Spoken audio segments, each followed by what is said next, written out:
अस्सलाम वालेकुम, खुशामदीन, welcome to एनिमलिया.pk के। मैं हूं आपका वैद डॉक्टर फुरकान। आज रेबीज़ से मुतालिक, वैक्सीनेशन से मुतालिक आपके जितने भी सवालात हैं उनका जवाब दूंगा। नीचे डिस्क्रिप्शन में सवालात लिखे हुए हैं, अगर आप चाहें तो अपनी मर्ज़ी का जवाब देख सकते हैं, लेकिन पूरी वीडियो देखेंगे तो आपका ही फ़ायदा है।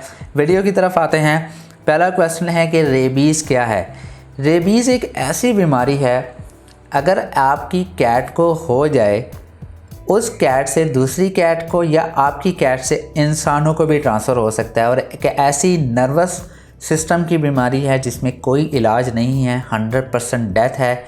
इसमें सजेस्ट यही किया जाता है कि पेट को मार दिया जाता है इंजेक्शन दे के, और इंसानों में क्योंकि ये बीमारी फैलती है और इंसानों में भी इसका कोई इलाज नहीं है।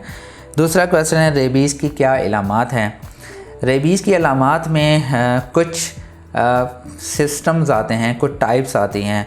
शुरू के अंदर आपका पेट पानी से डरेगा, थोड़ा सा फ्यूरियस होगा, डरेगा चीज़ों से, खाना पीना छोड़ देगा, हाई फीवर होगा, उसका जो जिस्म है वो थरथराना शुरू हो जाएगा।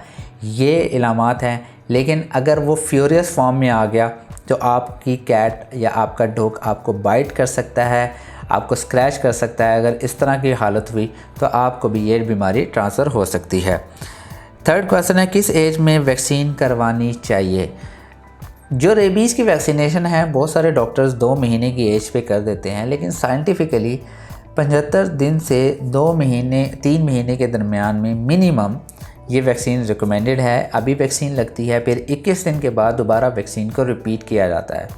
अगर आप उससे पहले लगाते हैं तो जिस्म के अंदर रेबीज़ के मुतालिक जो रिसेप्टर्स होते हैं वो मौजूद नहीं होते। वैक्सीनेशन फेलियर होने के भी चांसेस हो सकते हैं और आपका पेट बीमार भी हो सकता है। लेकिन बहुत सारे डॉक्टर्स इसलिए भी वैक्सीन कर देते हैं क्योंकि आपकी कैट अगर किटन हेल्दी है तो तब ये वैक्सीन लगा जा सकती है। लेकिन मैं ख़ुद हमेशा सजेस्ट यही करता हूँ कि अगर आपका पेट मिनिमम 75 डेज़ का है तब आप रेबीज़ की वैक्सीन लगवाया करें। फोर्थ क्वेश्चन है स्केड्यूल, जो कि मैं आपको पहले ही बता चुका हूँ। एक दफ़ा वैक्सीन लगेगी, फिर 21 दिन के बाद दोबारा वैक्सीन रिपीट होगी, फिर 1 साल के बाद दोबारा वैक्सीन लगती रहेगी। फिफ्थ क्वेश्चन है, मेरी कैट इंडोर है तो क्या वैक्सीन ज़रूरी है। जी बिल्कुल, रेबीज़ वैक्सीन इंडोर कैट के लिए भी ज़रूरी है। कोई डॉक्टर सजेस्ट नहीं करते, लेकिन मैं इसलिए सजेस्ट कर रहा हूँ क्योंकि जब आपकी कैट अडल्ट होगी वो बाहर जाने की कोशिश करेगी।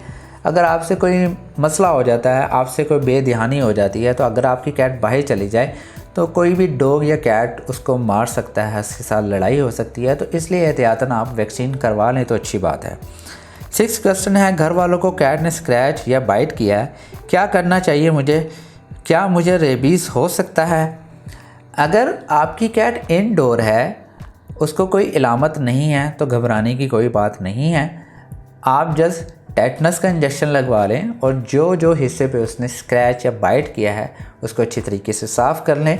मैंने एक वीडियो कुछ टाइम पहले अपलोड की थी कैट स्क्रैच फीवर से मुतालिक। मुझे भी बिल्ली ने बहुत ज़बरदस्त काटा था, मुझे भी तकरीबन 3 दिन बुखार रहा था, मेरी हालत बहुत बुरी हो गई थी।